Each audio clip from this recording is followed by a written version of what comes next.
Hello, this is Kristin Peterson. I am the artist behind Altered State Studio, and I am super thankful for the opportunity to be here today for Stencil Girl. We are going to walk through a little bit of my process for card making, and I thought I would go ahead and use my jelly plate.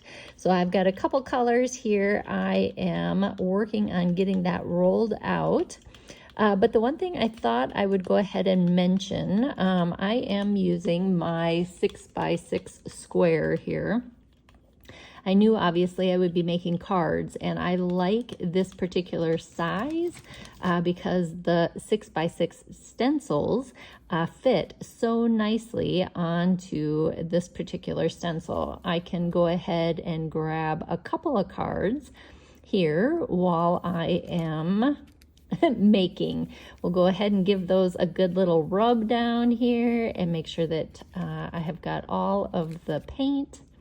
Loving those first initial marks.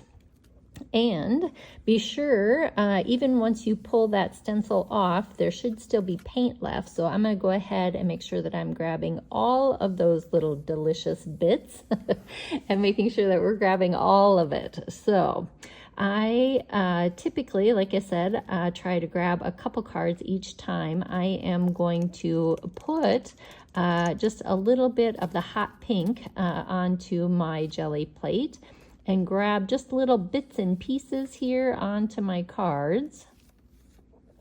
One of the things that I like to do is to layer, work kind of in layers on my cards. So I'm going to go ahead and put my paint down and go ahead and use that number and letter stencil. And you can see I'm going to go ahead and kind of grab and kind of add to a couple different cards there. So just making sure that, again, I'm putting paint back on and kind of layering that up. Same thing, my stencil should have left a little bit of paint there. So we'll use this neutral and put kind of a thin layer back over the top of the paint that's already there. And again, kind of grab just a couple cards. Now notice I'm not printing the whole card.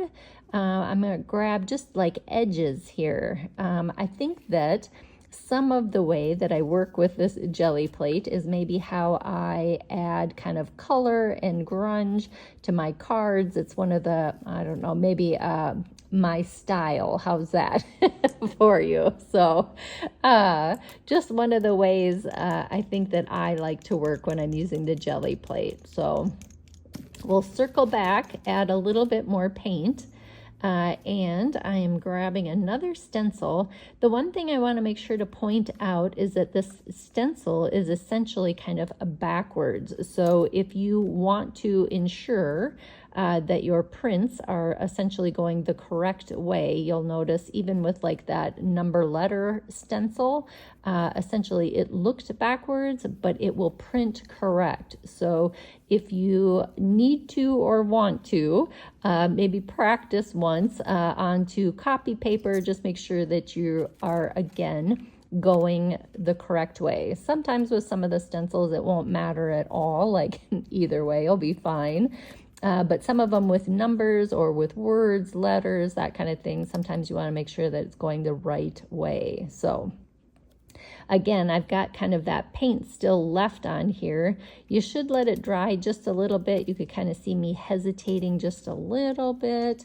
But again, I'm going to come back on and add just a super thin layer of that little hot pink.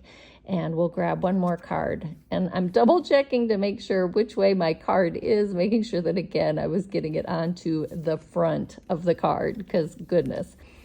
So I'll just grab an extra little sheet of copy paper because I knew that there was a print still off on the side. We'll save again that little delicious bit.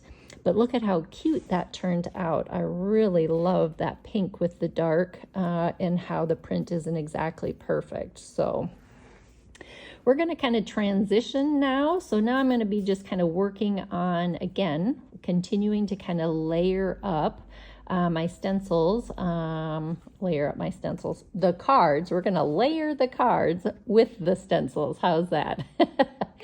And you'll notice, so I sprayed through, but know that there is still delicious distress stain on the other side. So I'm going to, this is kind of a standard practice for me, to go ahead and kind of work one card, move it aside, grab the next, and continue to kind of work. So you'll see me kind of working several different cards at a time. Typically, I like to not overthink. Some of that is, you don't want to get caught in that. So this is kind of a fun way to just make a little pile of cards once I'm all done here. So, and again, if you're wondering about that color, it is the spiced marmalade. If you happen to follow me at all, you'll know that I have been totally obsessed with that color for some time now. It is kind of one of my favorites. So I always love being able to spray through a stencil with that spiced marmalade. Always a good color. I am going to circle back and use a little bit of paint now. So you can see I had already used that little cosmetic sponge, so I'm just cutting off the top, and I am going to use a little bit of acrylic paint, and we'll go ahead and use this stencil again. Again, I kind of talked about layering, so I'm coming back to one card here, and we will go ahead and kind of pounce through and put our paint through that stencil. One of the things that I also want to make sure to point out as I am working is that I'm not necessarily going to go down that whole side of that stencil. You saw me kind of look and peek. I'm just going to grab like certain bits and pieces out of that stencil. I'm not going to worry about stenciling the entire side. Only what I want. So I'm kind of picking and choosing, again, what I'm choosing to put onto the card here. So kind of fun. And again, just using one of those little cheap cosmetic sponges. I do really like the marks that are up in that far corner of that stencil. They're kind of fun to add to almost anything, honestly. So we will get those added. And to make sure that I am kind of making the card my own, I'm just circling back with a watercolor pencil and a regular pencil and just adding a few more marks and a little bit more color just to kind of make that pop and really kind of stand out. But I'm pretty happy with how that card turned out. So we'll circle back. So you'll notice like my numbers didn't completely print 100%. On my card, and I am never really too worried about that. Like, it gives me an opportunity to be able to circle back and again do use another tool, another method. So you see me just using my pencil with the stencil and just drawing through, again adding interest that way. So I happened to notice this envelope that was hanging out, and this particular card kind of looked like it almost had two halves. So that pink half and then my polka dotted half. And I thought actually that the little window, so you'd still be able to see the polka dots, was kind of this nice, almost like a bridge between the two. Like I could put it down. It'll kind of break up and kind of make sure that my card looks a little bit more cohesive without me losing those polka dots. So again, my little envelope was a smidge big, but that little detail onto the inside of the card will actually be really cute. And my fingers so sticky. Oh, so sticky. Too much glue. But I always like adding a little bit of masking tape. So if you've got masking tape, washi tape, any of those, always just a nice way to add just one more detail, again, to our card. I did add a word, so if you've got magazines, books, that kind of thing, again, super fun to add. And again, just like I talked about using my pencil and coming back and doing adding details that way, I'm going to go ahead and cut out the number 3 on this little pattern paper. So I'm going to go ahead and trace around that. I'm going to use my scissors and do some fussy cutting, which is not always my ideal, but feel free to ad lib a little bit. And then to make sure that my pattern paper was going to kind of show up nicely on this card, I decided I would go ahead and push a little bit of that background. My background's kind of busy, that we would go ahead and push that back with a little bit of white paint. Just make sure it's dry, and then I can go ahead and glue my number 3 onto that card.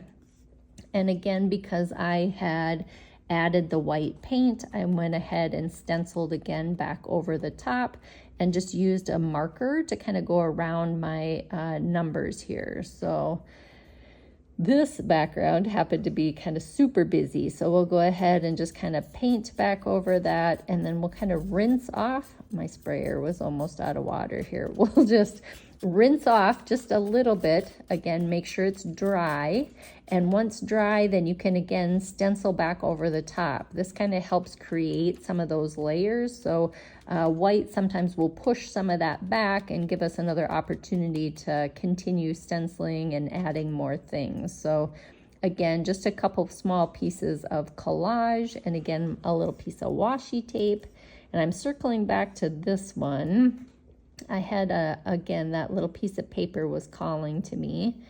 So we'll get that added. And I had overprinted. So you saw that mark in between that 6 and 7. So we'll just use a little bit of white paint and our finger and go ahead and kind of do a little fingerprinting and get that pushed back. And then again, add a little washi tape to the edge and be able to get this card finished up here for you. Yeah, perfect. I am circling back to that envelope again. I had decided that it looked kind of plain and like I had put it right on top. So by circling back and using a little more spray on that, it'll kind of help make it look like it was supposed to be there. We'll add a little more washi tape here. Another snip of washi tape. And I think we'll call that good. So I did kind of fuss a little bit about the paper here, just a little bit, kind of rubbed that just a little bit, those few details here. But here are my cards, and again, a huge thank you to Stencil Girl. Again, adore all of the stencils that I have, love them, but layer up. Let's keep them going here. Thanks so much for watching.